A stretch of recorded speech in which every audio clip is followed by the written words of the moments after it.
with our presenters. Now, Dr. Gavin England, would you like to come and join us on the stage, sir? So Gavin is the managing director of a company called Narryer Metals Limited. They listed not that long ago, back in April of 2022. He does, however, have more than 20 years of experience in mineral exploration, project development, and also technical advisory roles across a number of different commodities. Actually, is it true, while I was out there during halftime before we start filming for our ASX bits, did you start your career with our first speaker today? No. That's him, that fellow up the back there. That one. Well, I didn't start my career with him, but I was on the journey with Jackson, yeah. Has he always been this football mad? Yeah. Yeah?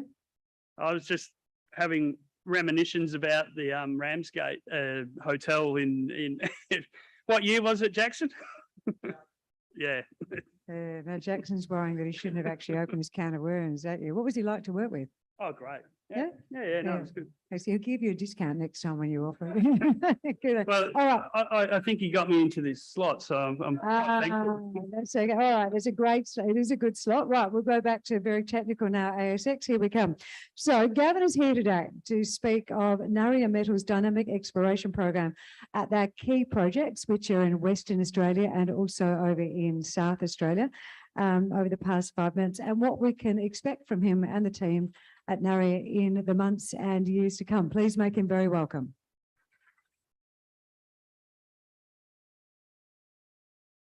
The important notices and disclaimers, we won't go through that too much, but you can read it later. Why Narryer? So we listed around April this year. And we have strategic holdings predominantly for nickel copper PGE in the Narryer terrain, which is along the Western Gawler, which is what hosts the Julimar deposit, and in the Gawler Craton, which is an underexplored region that I think has got a lot of promise for these styles of deposits. We've got to a point now that we're ready to drill our maiden drill program at our flagship Narryer project, and I'll talk a little bit about that. We've got some fantastic EM anomalies that we'll get into. And the geological gods have fallen on us in a nice way as well, in that funny, where you seem to be looking for magmatic nickel copper PGE deposits, we've also now got rare earths in the play, and we've had some major rare earth discoveries around us, and we'll probably just touch on those. And talking about rare earths, this week we made an announcement on a project originally that I looked at for magmatic nickel copper PGEs, but when I actually started pulling it apart, what I actually found is it's quite an exciting rare earth project, in that the 16 drill anomaly, 16 drill holes had 15 intersections, probably more than 20 meters in total rare earths above 1,000 ppm. I'll just talk about the board. We've got quite an experienced board. People that know something about nickel. Richard Bevan, he was the founding MD of Cassini, who had the West Musgraves project that was eventually sold to Oz. Phil was also on the board at that time, and he is managing director of Grange Consulting, who looks after our corporate. And myself and Damon basically put these projects together. So Damon is part of the O'Mara family, who are quite well known, particularly in WA. Think about Atlas Iron, think De Grey, think Kalamazoo. They basically came out of this stable. I'm a geologist, as you know, and Jane is basically my sidekick. We'll just quickly talk about Rocky Gully. So that's down in the southern part of Western Australia on the Albany Fraser. It seems to have a carbonic intrusive element to it. And I think this is what's brought in the rare earths. It's over 1.5 Ks in strike, greater than 20 meters thickness. And I'll just, for example, we've had some pretty good intersects, particularly in the magnetic rare earths. They're the ones that you want to look at. And generally they're above 25% of the total rare earth sweep. So that's quite important. So here we've got 32 meters at 14 1458 with, again, 350 ppm magnetic rare earths, and then another great intersection, 40 metres at 965 ppm and 260. So they're the kind of grades that everybody else are showing, but I think we've got actually a lot thicker sections. What I like the fact is that I can see that there's rare earth enrichment in the regolith, and that's basically sitting in the clays. That's where we wanted to see them. And our plan will be to get a drill program in soon and basically pull it apart and look at the mineralogy and the metallurgy before we start thinking about maybe doing a resource drill. I'll quickly get to Narryer now. This is our flagship project. So 1,800 square k's of ground. We know that we're in the right rocks. It's had minimum exploration. So we're looking for the next Nova Bollinger, or even the next Bushveld, Panton, Sill style reef related PGE type deposit. Once we listed, we wanted to get a good grounding. So we did quite a large magnetic survey and a radiometric survey. And then we also did quite a big EM survey to get us ready, to give us some targets to drill. So we spent probably over $500,000 just in the first month or so in trying to get that done. This is just, so I just say there's Julimar, then we're kind of along strike, kind of up to the northwest edge of this Yilgarn. It's large igneous province, near major province boundaries, deep faults, got the intrusives, probably got the sediments for the sulfur we're on. We're surrounded by chalice. But also we have some quite good rare earth discoveries, as I said, not far from us, with desert metals and Krakatoa. So just going a bit further in, and this is the main area that we're looking at the moment, Mount Narn. So we flew the mag survey over a 20 kilometre of ultramafic mafics. No previous drilling for nickel, but what we do see is cumulates, which are an important factor or important rock type that tells you're in the right place. So we had 7 really sexy EM anomalies late time. I was out last week doing the heritage surveys for those. That's all good. We'll be out drilling, you know, in the next few weeks. We've also got rare earth targets there, which I'll touch on a little bit. And we'll also have a PGE play, which is a bit of a sleeper. It's my sleeper project at the Takaba Well. As you can see, you can just kind of notice that it's just off center from where we did our EM surveys. So just to touch on Takaba Well, large mafic, ultramafic intrusive, never been identified before. Had a little bit drilled, little tip of it drilled, looking for chrome just off the road. Found some chrome, didn't do PGEs. Now, often when you find chromite bands and like the big deposit, Bushveld, always has chromite bands associated and with PGEs associated. So we're going in to re-drill those. But I've got a geologist out there at the moment doing some more mapping, and he's finding some really great rocks that I think is showing that this project might actually have some legs. Just talking about the rare earths, as I said, we have similar geology to desert metals and Krakatoa's Indoendi and Mount Clair discoveries, and there was a talk on Mount Clair yesterday by Krakatoa, was quite good. So we've got the thorium anomalies and the same lucicratic granites, gneisses as those guys. We seem to be able to, we've started a stream SED program to kind of delineate where to go. So once upon a time when you did a mag survey, you'd throw the thorium radiometrics out because you didn't know what to do with it. Now, I think this is pretty much the key to trying to, particularly in the Narryer terrain, to find the right places to be for rare earths. Back to South Australia, where I live. And again, the right place to find a big monster and a big nickel copper PGE deposit. Western areas, which is now IGO, also think that. So we've got ground quite close to those guys. There's previous drilling there showing, quite elevated PGEs in holes that didn't really test some of the targets. We've got, and what again, as I said, the geology gods have again provided us with rare earths. So our projects around the Sturt is not far from the Comet discovery of petrotherm, and we've also got, and also the Lady Leviathan discovery by Indiana. Getting to Sajuna. So we're a junior company, so therefore I'd like to try and keep everything run a tight ship.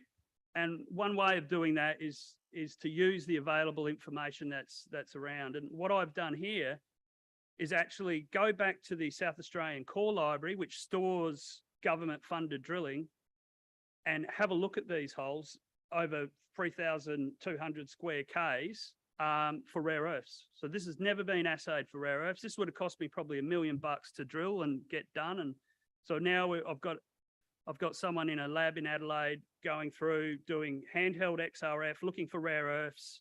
And then if we, as a first pass, and then we'll send to the labs for assays. This is exciting, and we'll have some results on this in the next month or so. We've got, but getting back to why we're here, we picked out some really key nickel copper PGE targets. Cooper Hill is our priority one. I'd like to do some EM in the next 6 months over some of these key targets, and this is rolling along quite nicely for probably an initial RAB program in the next 3 to 6 months. Just touch on Sturt. Sturt is quite 30 Ks from the Comet petrotherm rare earth discovery. We have very similar intrusive ring-like structures as the Comet discovery. My main target here is the Claypan prospect. This has never been drilled. But again, the reason why we're here is because I identified an orthositic complex with potential of feeder zone coming off the edge, who someone else identified, did some EM, but didn't finish up the EM by doing more EM to try to identify the target. So this is our nickel play here. We'll go in and do some EM on our Sturt nickel, and then come back later and do test with RC on some of these targets. So the next 6 months ahead is going to be busy for me. We did the EM and the MAG, great. We got some great targets. I've started doing some baseline work with stream seds, looking for PGEs and rare earths at Narryer. That's on the way. But the real test now comes in the few weeks when we drill our EM targets, and this is pretty exciting. And we'll also be drilling our PGE target at Tackable Well. We'll continue on doing the grassroots type geo, boots on ground type thing that I feel very strongly for. And we've got a geological team with an average age of 50, so I'm not ageist at all. We've got some great guys doing some work at the moment for us. We're on track to get our first lot of data back from at the labs for the Sajuna and Sturt for our rare earth projects. And then once we've got that, we'll get a RAB program going this year or beginning of January. Sturt, we're dealing with some native title, but we'll get into that in the first quarter next year. And Rocky Gully, like, it's just amazing that you can find something if you just go through the data a little bit. And I think this rare earth, this could be quite a significant rare earth discovery if we start, really getting into it. It looks from the geophysics that it's a lot bigger than the existing historic 15 drill holes that have been put in it. All right, I'd like to thank everyone here, and if you've got any questions, come and see me at the booth.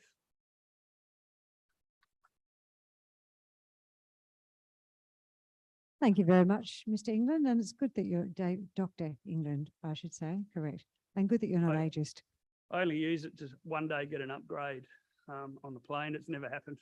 The only time, it's actually happened is I've been on a long haul and someone's dragged me to, or someone's having a heart attack, and I had to say, no, I really only know about rocks. And they're already sort of catatonic. That's not great. That would be quite funny. David Crook, can you come and join us, please, sir? David is also an experienced human in this field of endeavour. He's a geologist with more than 40 years of experience. And over in WA, we kind of see him as one of the fathers of lithium exploration over there. He was one of the first people to identify that lithium was going to be a big thing over in Western Australia. Right, so we're going to talk about Charger Metals right now. Since listing over 12 months ago, Charger's geoscientists have generated some quality new drill-ready targets on each of their 3 company projects that they have. It's a really exciting time for the company, and they're eagerly waiting.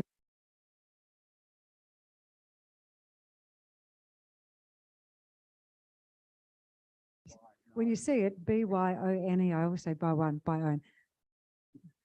Don't be rude to me. B-Y-O. Would you please welcome? After doing this for what? How many? I know. Sorry. Eventually I'll get it right. David Crook, the man who always gets it right. Please make him welcome, everyone. Thank you very much. And we really enjoyed coming to the vertical events and ROU conferences. So Stu and everybody, and including Kristen, do a very good job usually. So Charger has been around just over 12 months, but the lithium story goes back quite a long way. Lithium Australia was one of the first movers in the lithium space. You might have guessed that by the name, but they were starting to morph into a technology company that is recycling products, is making cathode materials and whatnot. And so a group of us that were working around the edges of Lithium Australia thought, well, we're explorationists, let's do it. So Charger was the fruits of that. We actually had the brainwave, if it's such a thing, on the way. We were driving between Diggers and Dealers in Kalgoorlie and Perth when we had the brainwave. So it was seeded then. Really? So Bino is up in the Northern Territory near Darwin, and we'll talk about that. Well, we'll talk about all of them. I suppose the first thing is we're well funded. We were lucky enough to raise, well, lucky enough, we were able to attract another $5.5 million of funding earlier this week. So the company is well funded. We've got over $8 million in the bank, and the message is we are only restricted by government processes to be drilling on two of our lithium projects. So that's the Bino and the Lake Johnson projects. We have quite a, well, I believe a very decent board. As Chrissy kindly pointed out, I've been a geologist for over 40 years now, predominantly in Western Australia, but the last 10 years focused on LCT pegmatites. Terry Gardner's in the room. He's a very accomplished stockbroker, corporate kind of fellow. Adrian Griffin was the founding managing director of Lithium Australia. Jonathan Smalley is a good goldfield geologist. Brian Dixon has a great depth of knowledge on the corporate basis as well. Unusually for a company of our size and our age, we've got a very strong institutional register. So when you look at a stock and you look at its liquidity and you look at events that's going to move things, when you consider Lithium Australia has nearly 20%, Adrian Griffin personally has 5%. Then we've got funds like Ausbil, Gunson, Lind, and there are several others that all sit at about 5%. Probably 60% of our stock is either escrowed or held in hands of parties that aren't going to shift it. And interestingly, we've got 382 shareholders in Melbourne. So on to the story. We have quite a strategically placed tenement in amongst Core Lithium's ground where they're developing their Finniss spodumene project. So the clear area is ours. The grey area that you can see is Core Lithium, and the yellow area is where they're particularly focused. Now, we were reflecting the other day on that car trip back from Diggers and Dealers, and at that stage, we think Core Lithium's share price, well, market capitalisation was $30 million or $39 million. It's now $1.5 billion. So if you want to see things move, we should have been buying Core all day long on the way home from Diggers and Dealers. So also of interest, these two tenements here and another one over here, they paid $10 million for they've drilled some spodumene in there, but in particular, from our point of view, they've been drilling spodumene here and down here. This whole area is full of LCT, lithium, cesium, tantalum pegmatites, some of which will be spodumene pegmatites, which is what we want, but we're in a very good address. So using, I suppose, the benefit of several years of looking for spodumene and successfully looking for spodumene, I should add too, we've gone out, we have a world-class geochemist that helps us. These things are always teams of people, and we've tried to get the very best. And so this is brand new geochemistry that we generated, very nice signatures in these areas here. And these trends continued right through to where we know there's spodumene here and down here. And to show that a little bit better, we did fly aeromagnetics, and we've had this specifically processed for pegmatites. The white lines are actually geochemical anomalies, but they line up very, very well indeed with the overall fabric of the countryside, which is determined by the aeromagnetic survey. This is one of the pegmatites and one of our geologists. He and I have worked together for about 8 years now. These are some of the intersections that core lithium achieved at Ahoy up here and Bilitis down here. Now these are as good as anywhere else. So a great area, and the way I see this is it's a tremendous leverage play for those that like Charger. At the moment, our market cap is about what, $36 million, and our surrounding people are well, $1 billion companies. Moving on to our second spodumene project, and this one here I think is a much lower risk one. It's about halfway between Perth and Kalgoorlie. We call it Metcalfe, and it's at Lake Johnson. There's a nickel mine here. There are pegmatites that have been known forever up here, but one of the Lithium Australia geologists discovered spodumene down here. We should add that Covalent's a huge ore grey deposit, it's about 70 k's over that way there, so there are big lithium systems in this area. We did a lot of soil geochemistry, the grey areas, but we kept on coming back to this area here, and these are outcropping pegmatites. The white grains that you can see in there, they're spodumene crystals. This rock is predominantly spodumene, so that's from down here. When we look at that, the way that it was presented to us by our field geologists, the red ribbons through there are dikes of pegmatite, and they've started with spodumene crystals. So when I say this is a very low risk drill target, it's because it's sticking out of the ground. You know, you'd be pretty hard to miss it. And the grades are all pretty good. You know, all of those are above 1%. There's 7% tucked in there. I think the geologist must have very carefully just chipped out a spodumene crystal and put it into assay, because it's about as good as you can get. The geochemistry howls in that area, but it does tail out. So that black box is the same black box as that one there. So you can see as we head up here, there's still more targets. There are matte pegmatites out here. And our plan is to come in and drill 3 lines through the middle, 80 metres apart, step out 160, step out 160 and do some long traverses. Not rocket science. Where we are with this, we had to get a spring survey done for, it was a flora survey. It's now spring, that survey is being done as we speak. That then starts the clock ticking towards our drilling, so that's the time determining step. Concurrently with that, we are going to do our Aboriginal Heritage Survey that's booked for next month. And with those 2 things completed, the Mines Department approval should flow, and we'll be drilling as soon as we possibly can. So our aspiration, and it's only constrained by our bureaucrats, is to be drilling both these projects before the end of the year. The big pegmatite field that I said was a little further north is this one here. Soil geochemistry shows that this area howls with lithium in soils. Geology is a lot more complicated. These are big flat sheets of pegmatite. These ones here in particular are full of tantalite, so we know they are LCT, we know they are fertile. There are bits and pieces of lithium around, but what we really want to do is discover the feeder zone for these. These things don't just get parachuted in. They've got to be fed from something, and that's most likely where the spodumene is going to be. So that's a work in progress. Our third project is one that a number of people have spoken about. These are the Western Yilgarn ultramafic ones. We won't dwell a lot on this. This is a summary then, let's skip to that. mafic intrusion, the way Greg and Dr. English spoke about.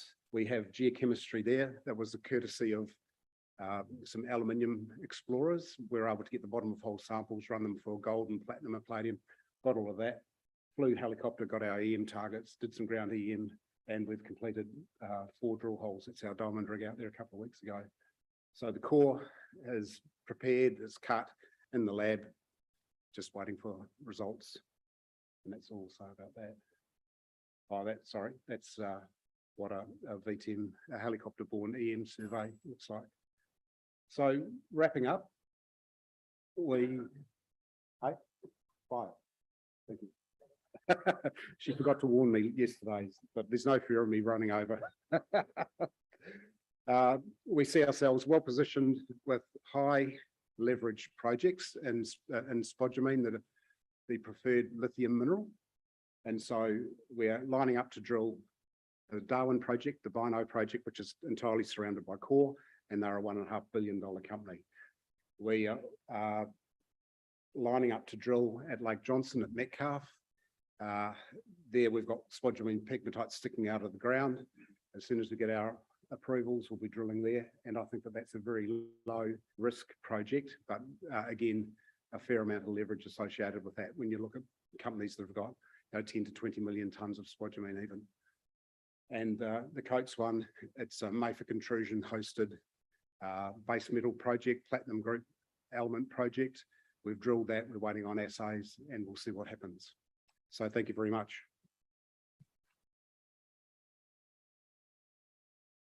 Thank you so much, sir. I have to apologise too, because sometimes when our presenters speak to me, the way that the sound bounces off the back wall means that I can't really quite hear what you're saying, which you all get the joke, and I can't because I'm on the side. So my apologies, David. There we go. Yes, but I'll definitely remember now how to spell BYNOE.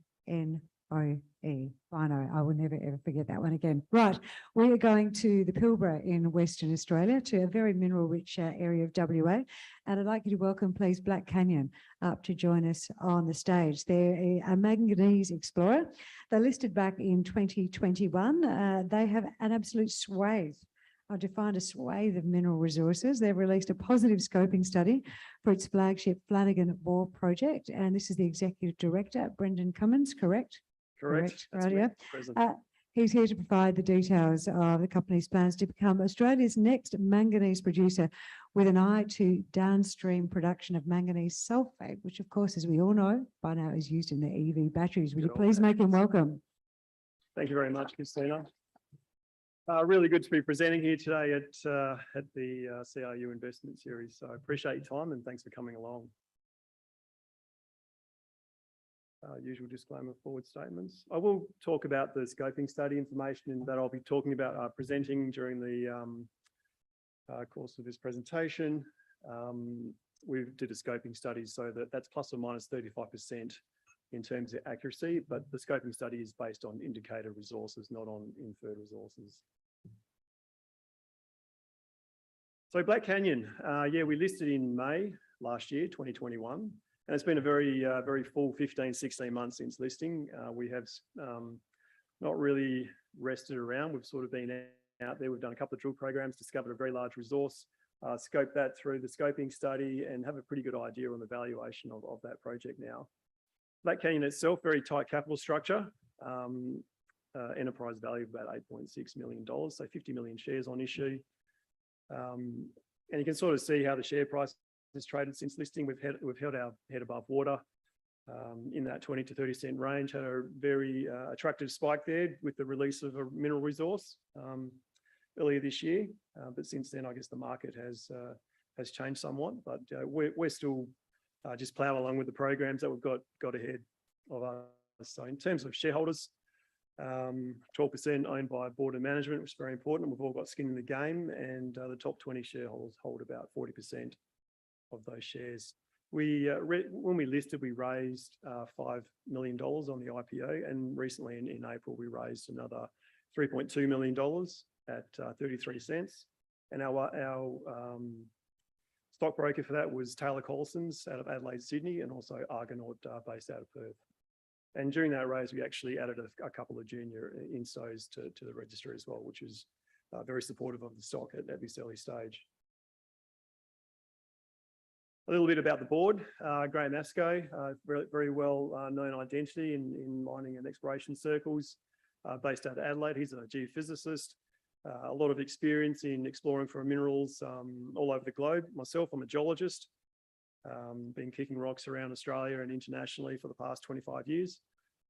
So definitely had a lot of learnings in that time. And the last program I was on was with a company called Strandline Resources, which was just recently funded for construction and is going into production basically as we speak. So that was 8 years with Strandline. So that really set me up and gave me a lot of good experience in understanding how projects need to be developed, particularly around environmental approvals and regulatory authorities as well. Geologist Simon Taylor, also on the board. So you can see we've got a very strong technical team at board level at the moment. Obviously, over time, this will probably evolve as we progress down the development phase of the company. Adrian Hill is here as well today, Melbourne-based, finance and corporate. So backed up with a bit more experience on that side as well. So Black Canyon, what are we about?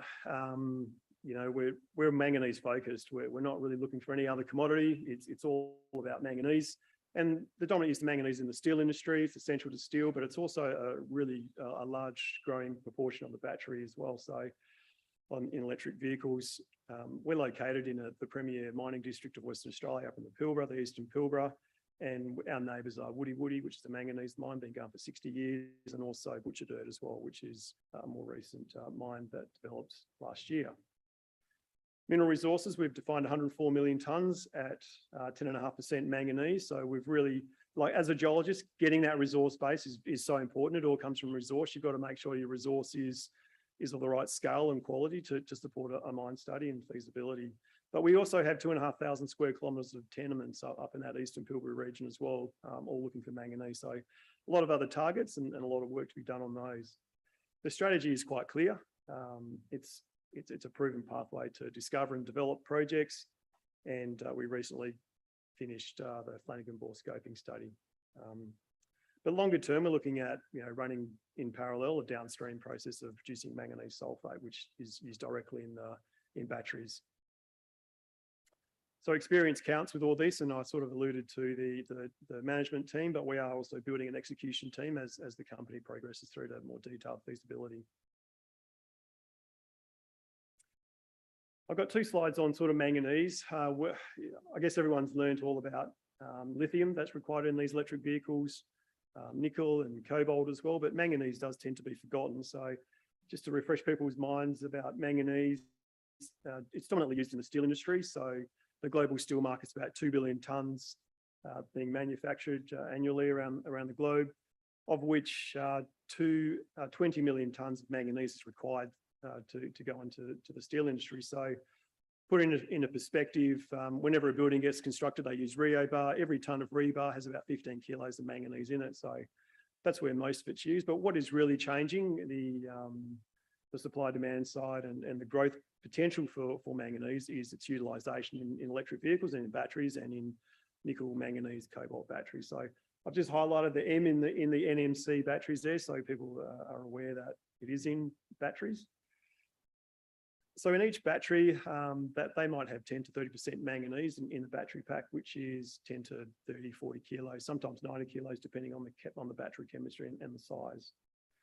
But what's driving the utilisation of manganese in batteries is really governments looking at reducing the utilisation of conventional combustion engines. And they're also providing very healthy subsidies to make sure that happens.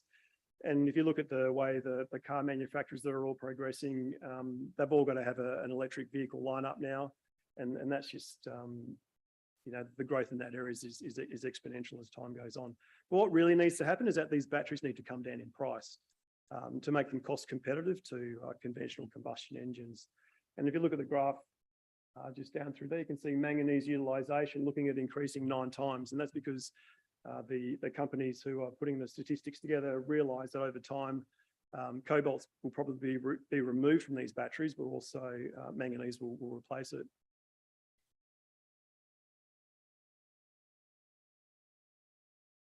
A little bit more about where manganese is used. So on the left-hand side, you can sort of see the makeup of your typical batteries and your NMC batteries, your triple ones, your 532s and your 811s. And you can see how much manganese is in those, up to 30% in the triple one and down to about 10% in the 811. Those chemistries are pretty widely used in the electric vehicle manufacturing process. What's happening is with manganese in the lithium iron phosphate batteries, which is a bit more of a change in the utilisation of manganese. So recently, Cattle, this is only in July of this year, have come up with a new battery, which is called the M3P battery. And that is essentially a lithium iron phosphate battery. That's actually included, that has manganese now included in that cathode.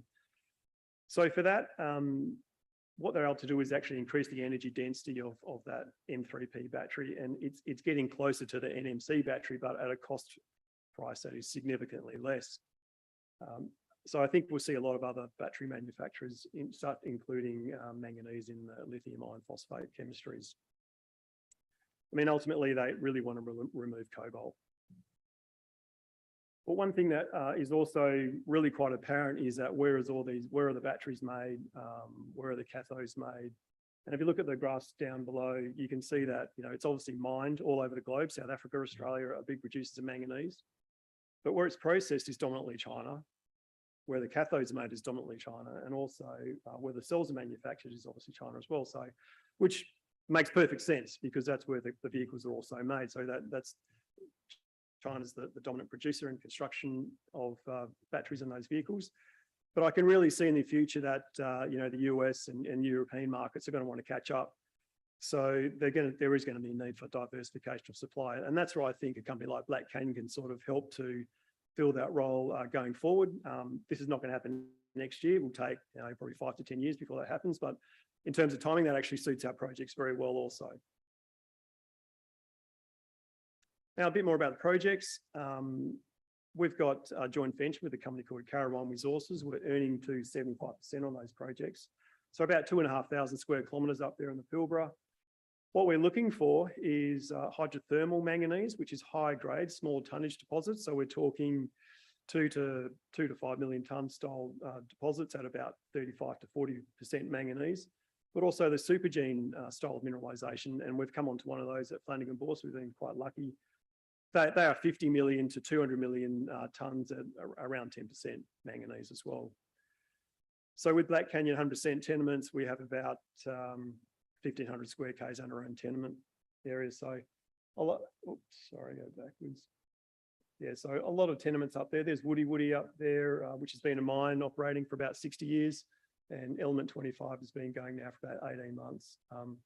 So both ends of the spectrum here, we've got Woody, which is that hydrothermal style, and Butcherbird, which is this manganese shale supergene enrichment style. Across our tenement package, we've probably got the potential to find more manganese enriched shales, but also to look for the hydrothermal styles as well. So a really complementary set of projects in the region. Yeah, so since listing, Flanagan Bore really emerged as our flagship project.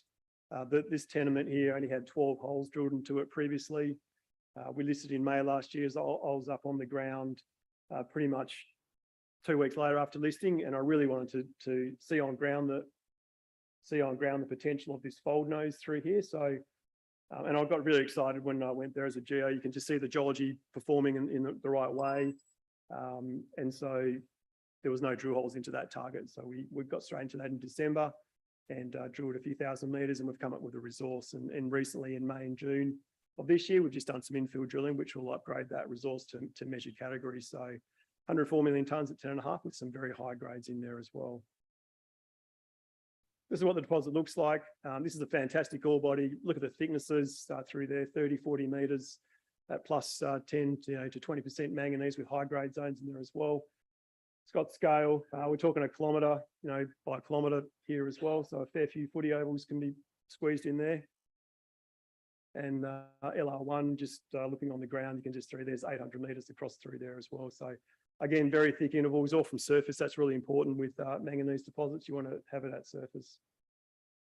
This is what the core looks like, and we've done preliminary metallurgical studies as well, and we've been able to achieve up to 30% manganese in our concentrate grade, which is a great start. We've actually just delivered 1.5 tonnes of more core to the labs to commence our more detailed feasibility work on that. In parallel, we're running battery precursor studies, so we're looking at the dissolution of manganese in leaching, and then also ultimately to be able to produce a high purity manganese sulfate that's a precursor material into the batteries. We'd recently completed a scoping study in August, and I guess the key points to take away from this is the 134 million NPV and IRR of 67%, which is pretty robust. It's not a large project. The capex required for this is about $44 million, so definitely achievable for a junior company of our current status. But it can make some really good money certainly in the first 4 years. You're generating some good cash flows out of that. What we're doing at the moment is commencing environmental studies as well, but also we plan to commence drilling on this water bore field as well, just to make sure we've got processed water.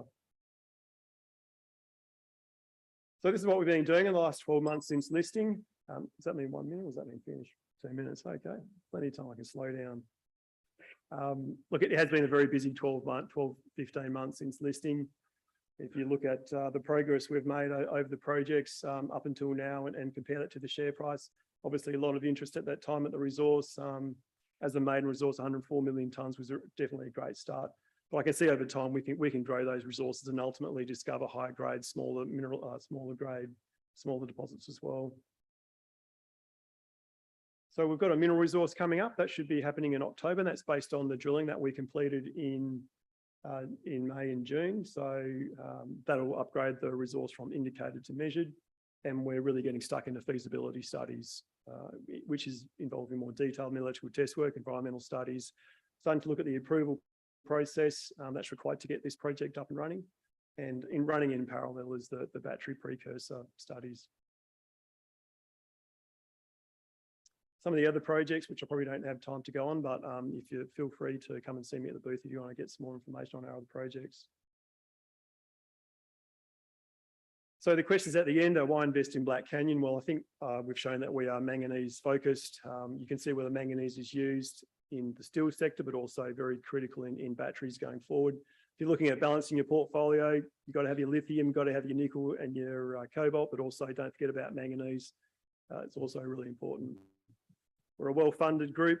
We had 4.75 million in the bank at the end of June and a very tight capital structure as well, which is highly leveraged for growth. We'll continue our exploration projects going forward over the next 12 to 18 months. And we're really quite fortunate that Flanagan Ball has been able to deliver rapid delineation of resources, feasibility studies, just looking at de-risking the project really from now on. And running in parallel over the next 18 months will be our downstream processing and high purity manganese sulfate studies that will kick off. So, thanks for listening, and more than welcome to come by the booth this afternoon and have a chat and learn some more. Appreciate your time. Thanks, Brendan. You know, one thing that's been a bit remiss on my part is that we're here in the lead up to the grand final. I've been hearing a lot of AFL chat out there. There was no chat about the AFL really in Sydney yesterday. I asked everyone to put their hands up who was following the AFL, and I had one little table of people over here, so we got rid of any chat about AFL. But here who doesn't follow the AFL? That's probably the easy way going. Stay here, Brendan. One, fabulous. Okay. And what's your name? Shay. Where do you come from, Shay? I'm from Melbourne. You must be a real excitement to your parents, is that? I'm an utter disappointment because they're Collingwood supporters. Bless you, I can understand why you changed. I once went to the Hill and watched Collingwood from the Hill. That was the most exciting game I'd ever gone to as a West Australian. I reckon I was about 21. I was working with Getaway at the time, and there literally were some blokes there. I'd heard about them with no teeth, and there were some of them there. So I apologise to any Collingwood supporters because I know you've lifted your game in the years. Brendan, who are you going for on the weekend? Wow. That's all right, good. Okay, we've got that one. So we've got one for the Swannies. Right, we are going to use the marvels of modern technology that we all learnt about during the pandemic, and we're going to link up with our next presenter. I'm just looking out the back to Shani, my tech guru. All good, sir? All right. So the happiest Chilean in the world is about to join us from Argentina. JP, he is an amazing human being. He's very passionate about the next project. So to tell us all about Galan Lithium, will you please make him very welcome?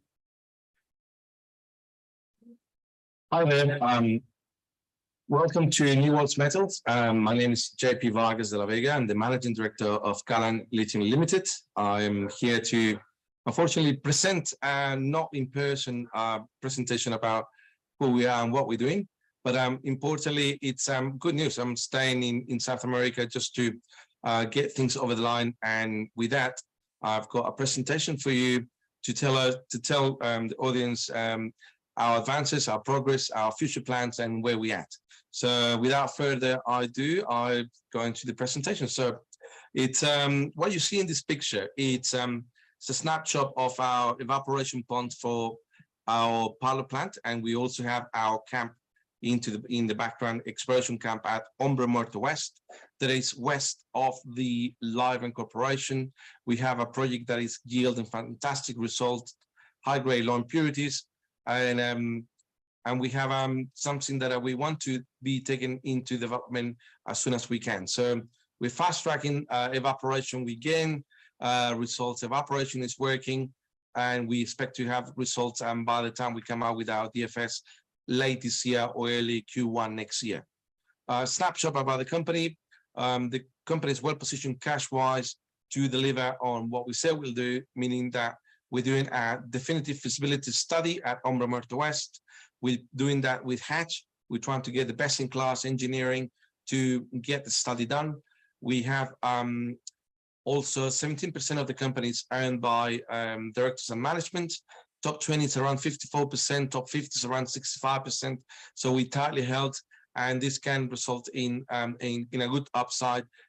We have a lot of significant news to tell the market, which I'll point out in a minute. But our past track is showing that we can do things, that we're doing things in the right way. We have 2 projects with 2 maiden resources, and we're taking the biggest one, Hombre Muerto West, into DFS with a view that we can become a producer in 2025. So, and what have we done this week? We mentioned that we have put our permitting for a 200-man that is going to be fully operational sometime next year. And this is with the view that we need to execute Hombre Muerto West into production to become a producer in 2025. This camp is going to answer 2 things. It's going to answer the manning power that we need to construct the ponds going forward, and also it's going to be used as a permanent camp for the production crew. So in one way, we can resolve 2 problems at once. And why Galan? We have very strong reasons as why, and we, as mentioned here, we are in a world-class location. We are next door to the Livent Corporation that's been producing lithium carbonate for 25 plus years. The lithium revolution started at Hombre Muerto with Livent for this first Sony Handicap, so this is no coincidence now going forward. We have POSCO, which is an industrial company fully integrated into become a miner. We have Allchem at Sal de Vida, looking to become the next producer in the area. The strong, compelling economics is number 2, and as such, it's no brainer to see with the high lithium prices, we'll be printing money. Importantly, when things go wrong in terms of the market, if they can, and it would at some time, we'll be ready for it, because we are going to be a low-costing solution for the lithium market going forward. I don't advise this is going to happen in the next 3 to 5 years, but what we want to do is trying to take advantage of the high lithium prices that we're seeing today. We would like to become the next lithium producer, and this is where all our efforts are put. We're trying to use a simple technology, simple process, which is the evaporation process for concentration, and our target is trying to produce lithium chloride concentrate or technical concentrate, which is the feed for lithium carbonate in the downstream process. We are choosing this way because we are in the middle of nowhere, no power, no water, and we've seen other options. DLE is a solution, We don't want to be the first, second, or third. We want them to try commercially. There's no one in full operations that is full DLE. We're happy to see how everyone else operate. We, as we don't have power available or water, fresh water available, which is important, we're just trying to stick to what it works. And the conventional process is what will take us there to a quick cash flow. We can retrofit things down the track, but we don't want to expose our shareholders into a high-risk solution that is not fully proven yet. Therefore, we're moving forward the best and quickest way possible to development with the team that we have. We have a very strong team, and it is around that this is the XQM team, because there's so many people from SQM, which is the largest lithium producer in the world, that these guys have blood, sweat, and tears in the last few decades working with lithium brines, and these guys know what they're doing. We are trying to get to market as soon as we can, as mentioned earlier on, and this is important. We have people to execute with the knowledge and experience to do so. And also, on the other side of Umbra Morta West, we have Candelas that will take into a DFS as soon as we finish with Umbra Morta West. And further down the track, we have the Greenbushes South JV with Lithium Australia, 80-20% for Galan. And we believe that there is a chance there. Keep an eye on this, on the further development, that we can get there. A significant sniff up in the ground, but nothing will be proven until we drill it. Anyway, I'm back to Argentina. We are in the Lithium Triangle. We are neighboring Galaxy, Allkem, POSCO, and Livent, and we are in a very hot area of the salt flats in Argentina. A satellite picture will show you where we are in the west in light blue, next to that is Livent in red, to the north POSCO, to the south Allkem, and to the south of Allkem we have Candelas.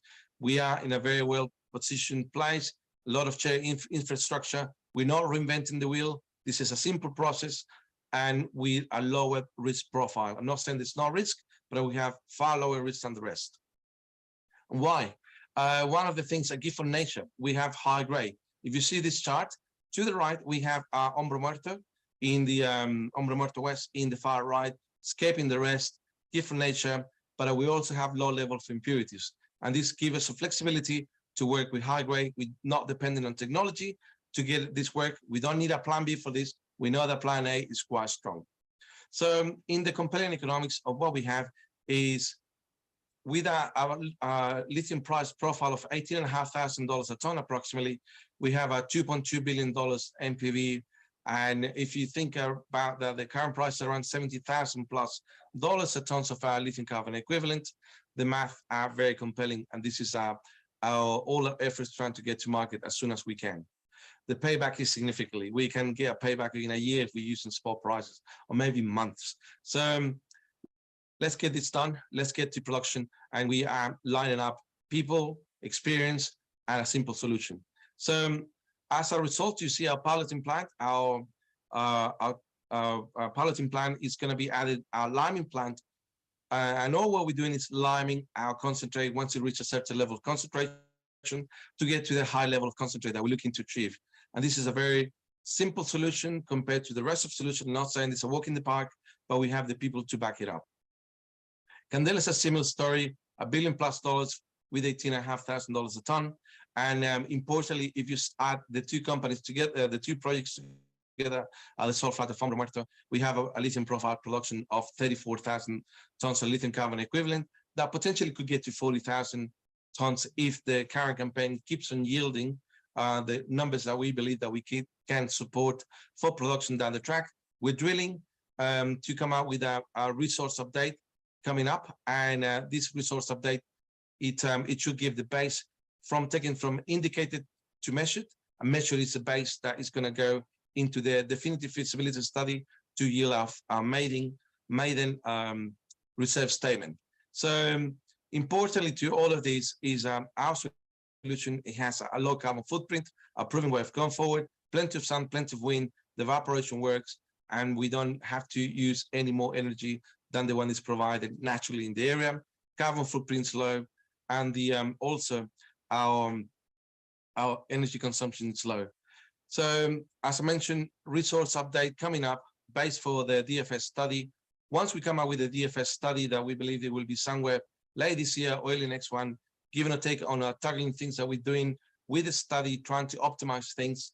We also going to come out with a second resource update next year. So we're not stopping drilling. There's more to add. We have more areas we have not drilled, and the resource, therefore, we expect is going to keep on growing and continuing. So we are gearing up to start the permits for as soon as possible. Next year for us is important. We want to get a study done. We want to execute things, and we want to become a producer in 2025. And hopefully, sometime late next year, we start into the construction phase, if we keep ticking the boxes that we believe that we are doing to date. So how is all of this done? And this is our board. We have a very strong board in terms of knowledge, experience. Richard is a mining lawyer, worked in Argentina previously. Myself, Daniel, plenty of experience from Chile, 28 years at SQM, 10 years as Senior VP Commercial. He's a very well-known person in the lithium spectrum. Chris is a med by background. Terry is, I'll take my hat with the push that he's doing to get the word across in Australia. If you got any questions, please go and see him. He's attending the booth. And Raymond also is doing his bit to get things over the line. And importantly, what we're doing in Argentina, we got Boris, which is a very strong mine engineer, working in Argentina for Allchem in previously on the expansion for Olaroz.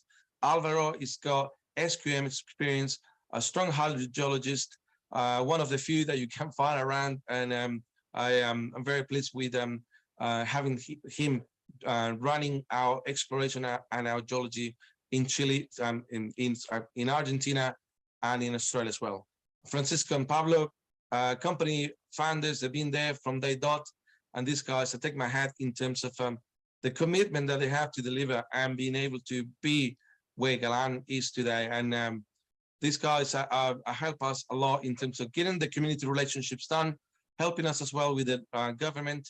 And today we have smooth, strong relationships with our community and the government, local government of Catamarca, that's very pro-mining to get to where we are today. So, and lastly, we have the Lithium South development, Lithium South project. It's a strong indication of lithium in the ground in terms of sniffs that we've done. Is it economic? We don't know. We need to go and drill it. Time will tell. We're moving as fast as we can with the permits and drill it. And fingers crossed, we can demonstrate that could potentially an extension of this. So watch this space. It's important in Australia what we can deliver as well.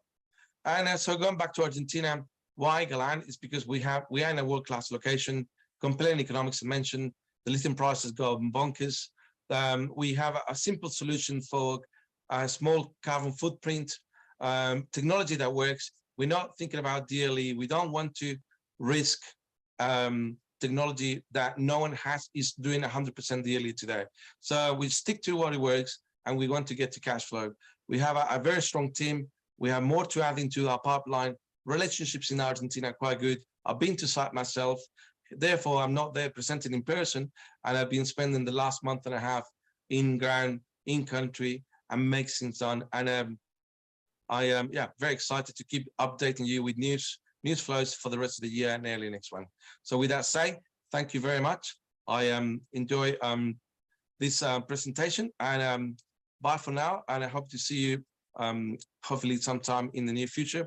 Any questions, please go to our website, go and ask Terry the questions, and we are happy to answer all the questions you have. Thank you. Good on you, JP. Thank you. He's the happiest Chilean, isn't he? I did try and text with him to ask him his AFL tip, but I got nothing back. So maybe Terry, do you know who he'd back? Who would he back, Terry? Who?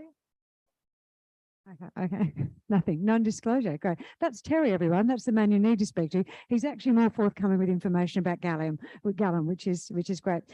Tim Mason, can you come and join us, please, sir? We're going to stay overseas. We're going to Arizona now, Tier 1 jurisdiction of Arizona. And Eagle Mountain Mining is on a very exciting journey to become a significant producer of low-emission copper in that jurisdiction. And telling us more, this is Tim Mason. He is the CEO of the company. Please make him welcome, everyone. No worries. Thanks very much. We've been hearing some great stories about rare earths and lithium and vanadium, but I'm here to tell you about copper. And copper is the metal of electrification. you want to send electrons down a wire, well, that wire is made of copper. And we've got our project in Arizona. It's called the Oracle Ridge Project, which we're working towards a restart, and it's an existing mine, but we're really leveraging off some great discoveries that we've had in the area, and we've got some really exciting expansion potential as well, which I'll go through. Now, before I jump into it, I don't want to hit on the copper market too much, but it's worthy of just pointing out a couple of points. The copper market, well, S&P recently put out a report, which is pretty widely regarded and agreed with, that the copper market is to double by 2035. So that's taking the current market of about 25 million tonnes per year up to about 50 million tonnes. So put that into perspective, Escondida, the world's biggest copper producer, makes around about 1.4 million tonnes of copper per year. So we need multiple Escondidas to come online in order to try and achieve the requirements for decarbonisation and all the targets which have been put out by many of the countries and companies and corporations alike to be able to achieve net zero. It's quite daunting. I think I'm really excited, and I think it's fabulous that we've set those targets to get there, but geez, it's putting a great big challenge for us to be able to produce the metals required to actually be able to produce it. Now, unlike many other commodities, copper doesn't have the substitution which can come into play. So there's a little bit in aluminium, but geez, not to the same extent. So there's global stockpiles, if you do follow it, are really getting quite squeezed at the moment. And I think it's going to be a very exciting space. And I think it's got one way to go.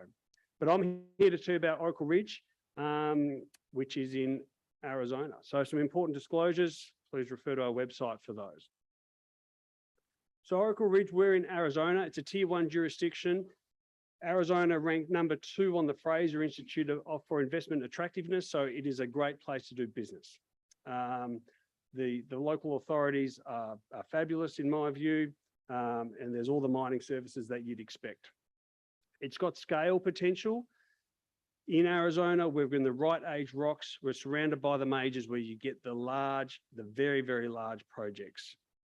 Our project's got a history of production. It was last mined in the mid-90s at a fairly modest rate of around about 200 to 300,000 tonnes per year. We'd be looking to do an order of magnitude greater than that. So it's got that confirmation that it ticks a lot of boxes from everything required to get a mine into production. And someone recently asked me, well, how do you make that investment decision about what you want to get into production? Because we all know that any one of a number of things could stop a mine in its tracks. Geotechnical, metallurgical, permits, community, anything like that could do it. Well, here we've got a project which has already done it. So we know that it has that potential for production. It last shut down when copper was $1 a pound. Today it's $3.50. We've been having some great results, but in particular for us, what we see is our potential for very low emission mining because we can use gravity. Our project's located on the top of a hill. So that means we can now start implementing some of the available technology to be able to really drive down the emissions to be a very, very low emission mine. So not only producing copper, which the world needs for emissions, but also doing it in a low emission mine, in a low emission process. So we're located in Arizona near Tucson. So Tucson's down the bottom here. And then if you stretch down from Mexico all the way up into Nevada, there's the Laramide Arc. We're located in that area where you get the major projects. And as you know, we're surrounded by the majors, BHP, Rio Tinto, Freeport, Hudbay, South 32. It's the right real estate for getting large scale projects. We have so many similarities of the same formations, the same intrusions to a lot of these other projects around us. So we've got that scale potential. We're currently been recommissioning the existing underground mine. We've got 18 kilometres of existing development, which you can already go through, and we're taking that to giving the electrical equipment a birthday, really to be able to get an underground drill rig to get underground and start drilling from underground. So far, our drilling's all been from surface, and it's been quite a sizable surface program at that. Last quarter, to put in perspective, we drilled 15 kilometres of surface diamond drilling obviously from surface. But drilling from underground is an absolute game changer for getting more of our resource into the higher confidence categories, indicated and measured, because that's what you need to be able to get into a feasibility study. So that's what we're focusing on. The drill lengths are about half as long from underground compared to surface. So cost and efficiency is really, really good. The mineralization, you can go up to it, is predominantly chalcopyrite. There's a bit of chalcocite, there's a bit of bornite in there. You can see that video of what it looks like. So that, where I'm standing on the left-hand side there, it looks oxidized just on the surface, but you chip into that and it's a sulfide mine. Historically, they produced a bulk copper, silver, gold concentrate on site. The mill's gone, so we will need to re-put in a new mill, but it was a very simple circuit. There wasn't doing regrinds. It wasn't having to do split concentrates or anything fancy like that. It was just a nice bulk concentrate. We're currently talking to the off-takers, Transmin and Trafigura and the like. They're all very, very keen on securing the product of the project.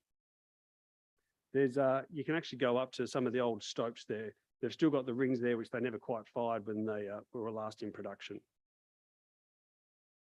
So you can see the conditions are great. This photo was taken about a year ago, but we're into it as we speak. We've got an underground contractor's been refurbishing the mine. And this is, if you drive through it, for a mine that stood there for the last 25 years, that's fabulous ground conditions. I'm a geotech's my background. And the reason it's so good is that it's limestone. Limestone is acid neutralizing, so things like bolts don't rust.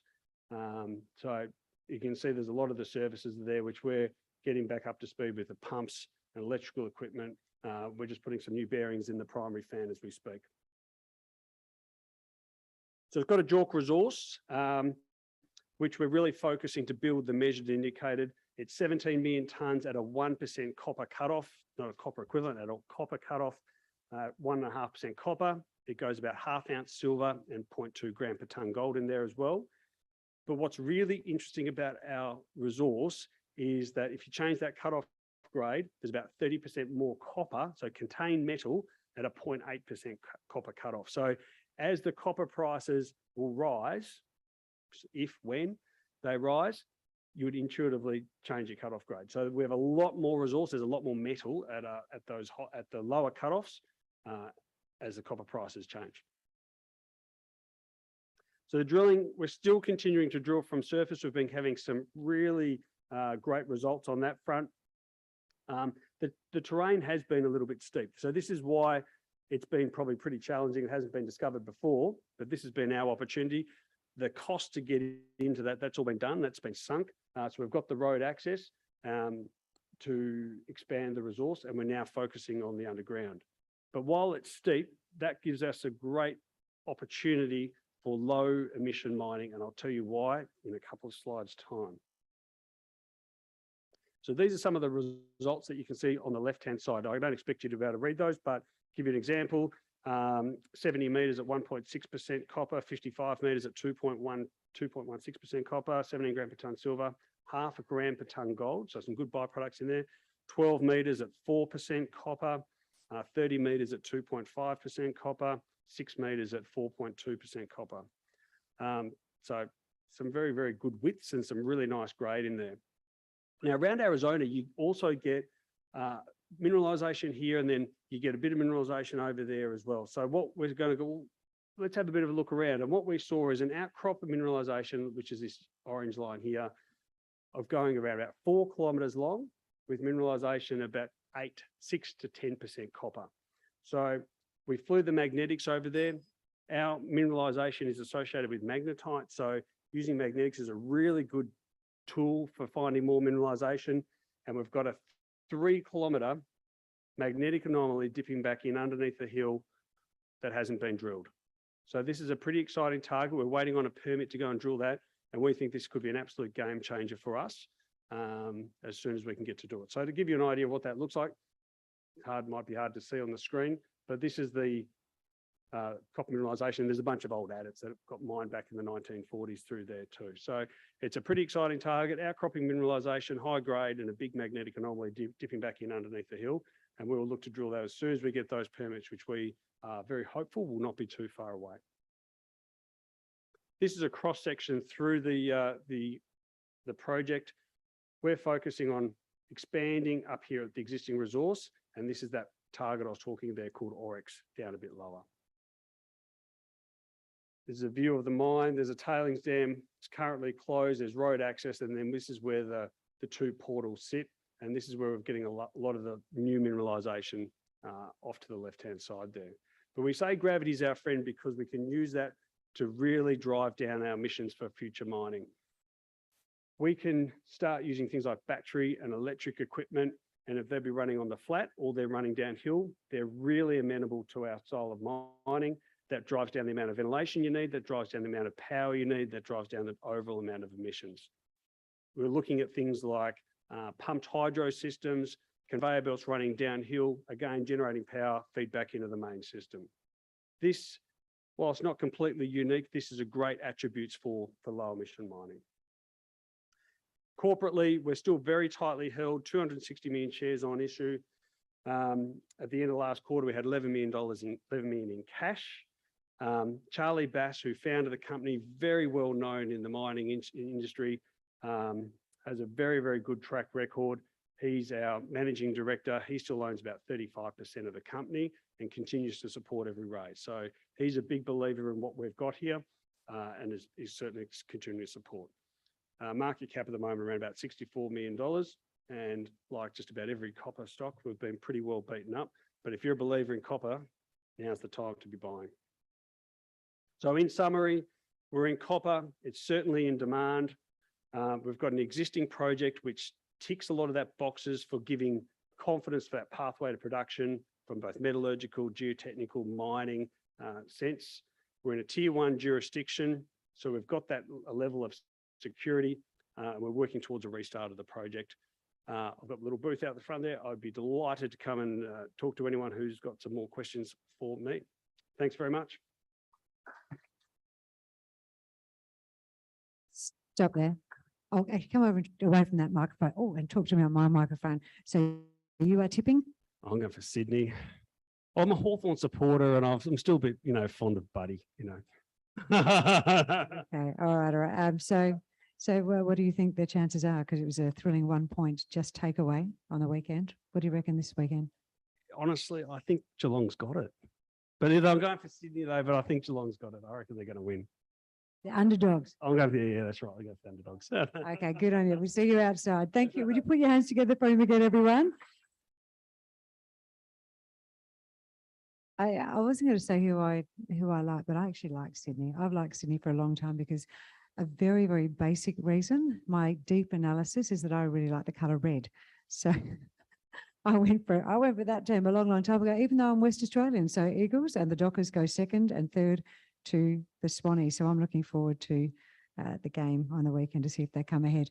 Right, this fellow here, and he's going to try and see how I am at my tongue twisters. I might have had a few issues with Bino, but praseodymium and neodymium. Oh, did I get it? Yep, you got it right. I did. I get them right. I just surprised even myself.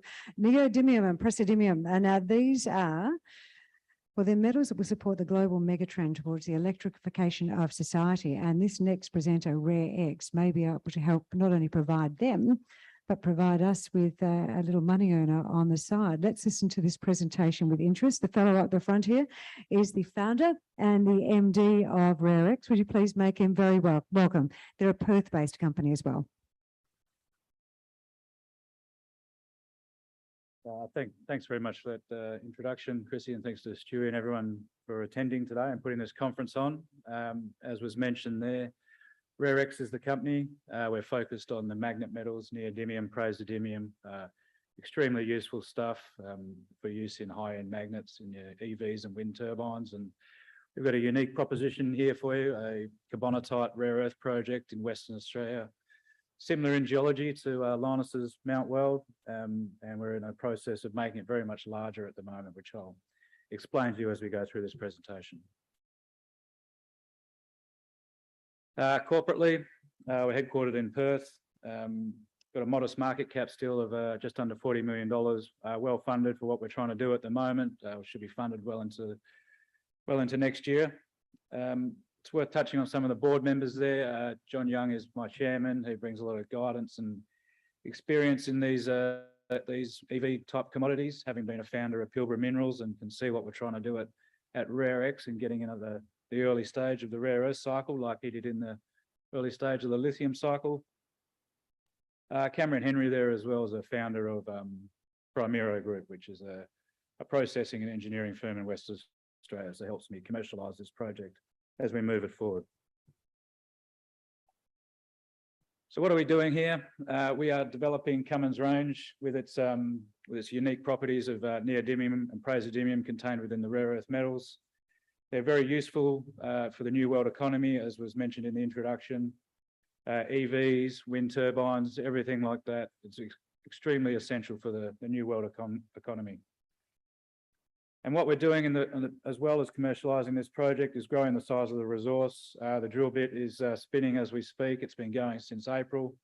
It'll go for another month, and we're in the process of expanding our resource greatly, as you'll see with our first drill holes, which we put out yesterday. Where is the project? It's located in the Kimberley region of Western Australia, so just south of Halls Creek. It's a carbonatite project, as I mentioned there. We've got a modest resource at the moment of just under 20 million tonnes at 1.2 TREO, with a high-grade portion contained within that. You'll see in the back half of this presentation, we're in the process of making it orders of magnitude larger than that. We've completed a scoping study in the last couple of weeks, which showing the economics of that modest resource are there for us and to commercialise this project and what we have. But I think we're in the process of making the scale of the project much, much larger. Permitting wise, we're going through all of that at the moment. We've got a mining lease application in. We're moving this thing forward through development as quick as we can. I'll show you our scoping study, the economics of the scoping study in the next few slides, but here you can see how we have broken our project into two parts. But the beneficiation plant at Cummins Range, just south of Halls Creek, where we upgrade the ore as much as we can, and then we take it to Wyndham for further refining, where we can access cheaper and greener power with access to the hydro scheme at Lake Argyle. It gives us a unique proposition to have the world's first hydroelectric powered rare earth refinery. So here's some of the drilling we've been doing. We've been drilling out here on this southern flank, drilling back underneath the resource, with some RC work out in the other side of the resource. We have put out our drill results. This is an old slide. We put out our drill results yesterday, and we got some really wide intercepts over 300-400 meters at 4% phosphate and 0.4% rare earths. So we're very excited by those results. Also, we've drilled some zones out to the northwest, the northeast. This is phosphate zone out here, and we put out those results yesterday. We're getting 150 meters at sort of 10% phosphate with some high-grade rare earths within that as well, up to 20 meters at 1%. So good widths of phosphate and rare earths as well. So potentially leading to some starter projects for us on the phosphate front. So we put out our first drill results yesterday. We'll have a continual news flow over the next, 3 to 4 months as those assays come through. We've kicked off some metallurgy on those holes as well, so we can deliver that to market very shortly. So here we go. Why are we in this project? NdPr is what we have. We've got a very strong.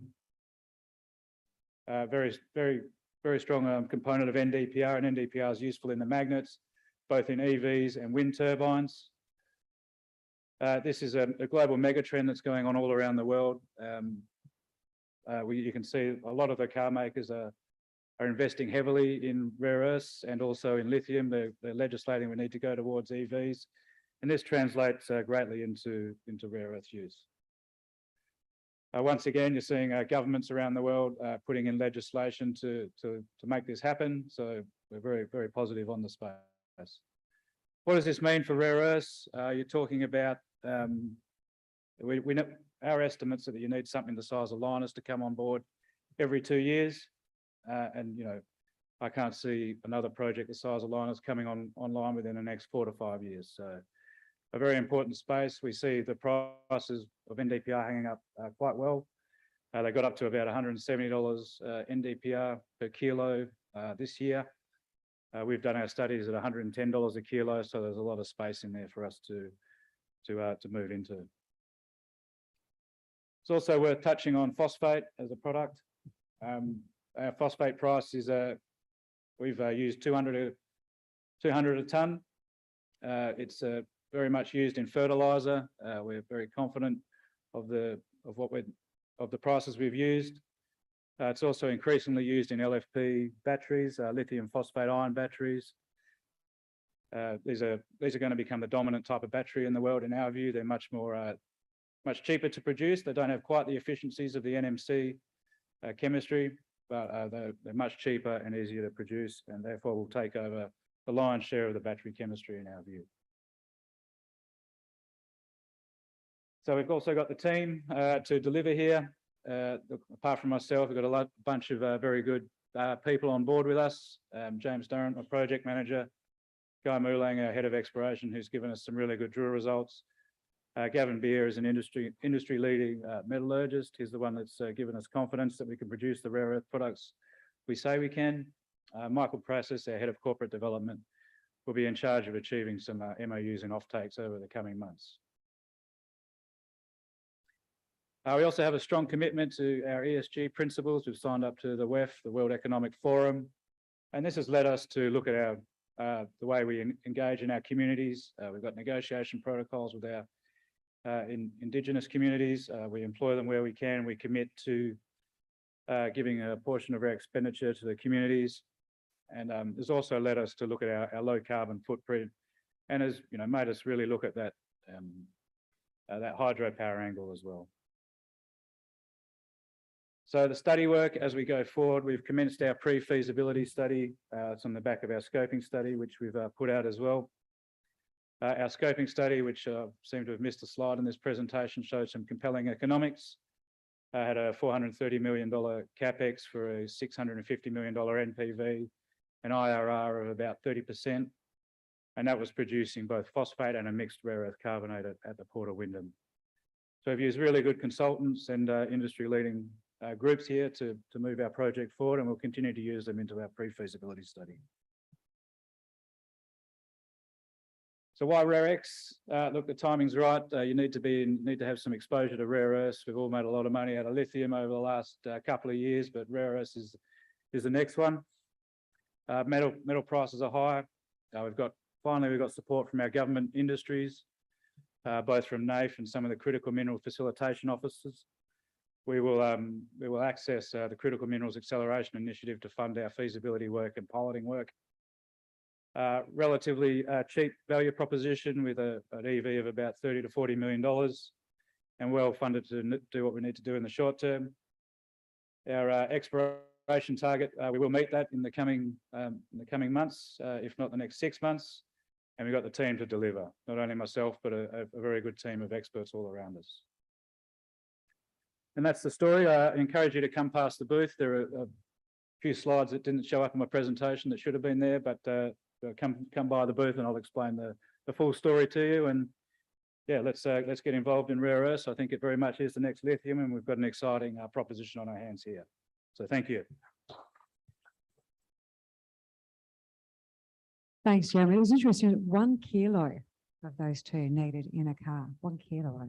That's right. Yeah, 1 kilo in every car, probably 2 kilos in some of your high end. Oh. If we could get hold of them in WA, that would be great at this point in time. This fellow down here with the red jacket on, I asked everyone, who actually in the room does own an electric vehicle? Who's got one? One over there? Who's got 2? Fellow down the front, but he's a very canny investor. Actually, have a chat with him later on today too. He's made some good investments. He's a good fun to talk to as well. It is actually a lot of fun talking to all of you and getting your different perspectives on things. I'm going to ask you your perspective on the AFL game. Yeah, look, I wouldn't mind Sydney winning, but I think almost certain Geelong's got it. So they're a much better team. So. Who's your normal team? Who do you? Eagles, unfortunately, this year. So you're giving them a laugh. That's very kind of you. Well done. They'll come and chat with you about that, and then they'll talk to you about your winning project. You've got to focus on the successes, don't you? That's right. Take what you can. Good on you. Okay. Thanks so much, Jeremy. Cheers, mate. That's a very interesting little project, that one, isn't it? Now, our next presentation, and this is our last one before the lunch break, isn't it? Let's double check. Okay, so this is going to have to make it tantalising for us, Tony. This one is focusing on a new nickel province, which is back over in Western Australia. So we're in the Pilbara region this time. And around this time last year, WA explorer Azure Minerals hit pay dirt from its very first drill hole at the Andover project in WA's West Pilbara. This year, they've been rapidly progressing towards from exploration through to mine development. And this is Tony Rovira. He is the managing director. He's also a geologist with more than 40 years of experience. Again, another fellow that really knows his stuff. He's got a lot of experience in this and had some big successes over the years. And his objective here is to develop one of Australia's newest nickel, copper and cobalt deposits into an operational mine. Would you please make him very welcome, everyone? Thank you, Chrissy, and thank you very much, ladies and gentlemen, for allowing me the opportunity to bring you the Azure Minerals story. As the title of the slide here shows, is that our Andover project is looking like it's going to be developed into Australia's newest nickel province. It is an opportunity here to be able to build a multi-mine, multi-nickel mine district in the West Pilbara region of Western Australia. The usual disclaimer and statements, they can be found on our website and you can study them at your leisure. I do acknowledge the traditional owners and custodians of the land which we operate on. They're the Ngarluma people of the West Pilbara region of Western Australia. It's absolutely critical that to operate in these environments and that you have the full cooperation and support of the local communities. We spend a lot of time working with the Ngarluma to ensure that we are operating in a way which is in their best interests as well as in our best interests as well. It's particularly important is because not far to the south of us there is there were some caves that were blown up last year, and these are the same people, and we need to make sure that we don't repeat anything as unfortunate as that incident. So we work very closely with the Ngarluma.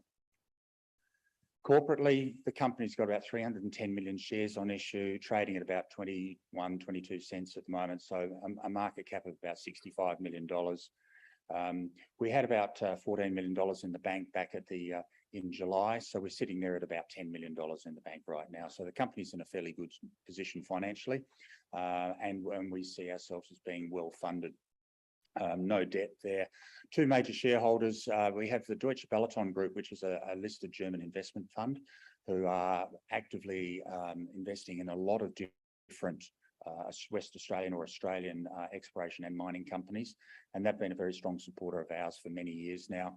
And Mark Creasy and the Creasy Group, well, Mark Creasy is very well known, particularly in Western Australia, and I would assume over on this side of the country as well, as one of the Australia's foremost and most successful explorers and discoverers of precious and base metal deposits. And you don't get to be a multi-billionaire by being unsuccessful. So this guy is really good. He's been a very strong supporter of our company.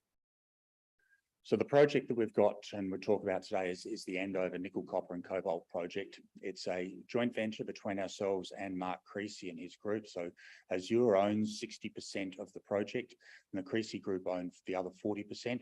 We bought our 60% from him with shares in the company, which is why he now holds 16% ownership of Azure Minerals. The acquisition was made back in 2020, and in the last 2 years, we've been drilling non-stop. Diamond drilling for the entire 2 years. We've made 4 good solid nickel discoveries to date, and we've identified numerous other prospects where there's the opportunity for defining further resources as well.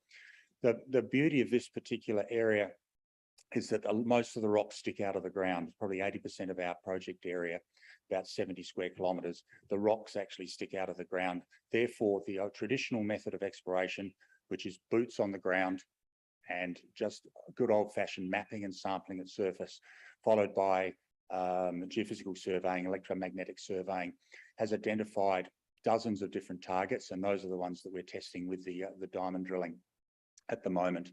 It's quite remarkable that the location of this project, which is only 5 kilometres outside of the town of Roebourne, in an area where there's highways crossing the project area, roads, we've got water pipelines, we've got gas pipelines, we've got electrical high voltage cable systems, etc. All of that infrastructure which is great for an exploration and mining project to bring into development. Even with all of that infrastructure, we still have nickel and copper mineralisation sticking out of the ground, which has never been discovered or identified previously. We've got examples of bright green rocks, which are rich in copper, where not a person has ever come along and cracked them with a hammer before. So it's simply remarkable that in this day and age, you can still make discoveries like that in an area that's so heavy in infrastructure. So having identified numerous prospects ahead of us, we've got that pipeline of targets which we've yet to drill, and we're very confident that there'll be a lot more discoveries still to come from that. So with this concept of defining a new nickel province, now obviously we have nickel provinces elsewhere in Western Australia around Kambalda and the like, for example, but this is a brand new one. And as I said, we've made 4 good discoveries to date. We've drilled over 180 diamond drill holes into the project area for about 80,000 metres of diamond drilling. The initial mineral resource on the Andover deposit itself was published back in March of this year. We currently have just completed drilling out a second deposit, which is called Ridgeline, and the resource on that one is expected to be delivered to the market in January of next year. So obviously exploration and drilling and resource definition is going along really well, but simultaneously with that, we've implemented this dual pathway strategy where we have development studies underway as well. So the components of development studies are all going towards making us in the position of being able to produce and publish a scoping study in the first quarter of next year. And then given that, let's assume that that has a positive outcome, that we'll move straight into the definitive feasibility study straight after that. And the intention is that what we see at the moment is that we would have a central processing facility that would produce nickel and copper concentrates, which we would sell into the greater marketplace. And that concentrating facility would be fed from multiple mines in the local district. So that is a typical hub and spoke type of operation. And the company is very well positioned to be able to take that forward from here. So the actual Andover deposit, this is the first deposit that we discovered on the ground. A bit over 4.5 million tonnes of about 1.4% nickel equivalent. It contains around about 75,000 tonnes of combined nickel, copper and cobalt mineralisation. It's a very robust resource. We've drilled it out intensely. Over 100 drill holes were put into it. The red zone in the middle, that's the indicated resource category. So that's of a higher confidence level. And within that, there's about 80% of the total resources in the indicated category. And the consistency of the mineralisation across that is first class. So in terms of the width of the mineralisation and the grades of the mineralisation, very consistent all through that. Mineralisation starts at about 20 metres below surface. It continues to over 550 metres below surface, where it is still open for further exploration success. It's just the drilling was getting pretty expensive to go down that deep, so we stopped at that point. And the mineralisation throughout that area, as I said, is incredibly consistent.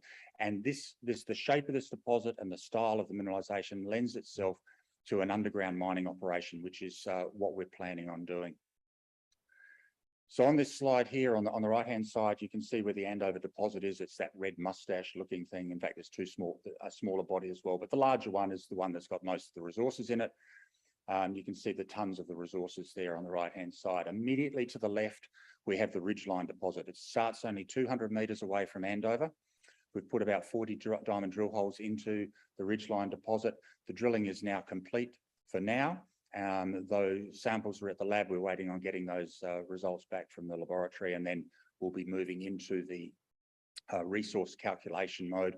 And as I said earlier, I expect that we would have a resource published for Ridgeline in January of next year. But what it looks like, this is a great example of a different style of exploration success. Whereas Andover sticks out of the ground and so many others stick out of the ground, Ridgeline is buried. It's blind at surface. You wouldn't know it was there. And we discovered it through our geophysical surveying.